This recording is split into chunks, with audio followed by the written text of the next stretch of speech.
কিন্তু বাংলাদেশ আবার নাকি মক্কা জোটে যুক্ত হতে চায়।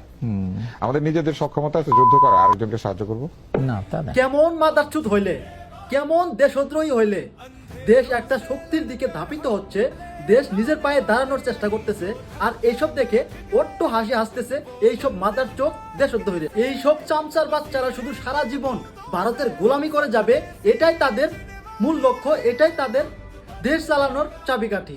আরে মাদার চোখ, তোরা ভারতের গোলামি করতে পারিস, কিন্তু বাংলাদেশিরা কখনো ভারতের গোলামি মেনে নেবে না, নিতে দেবে না।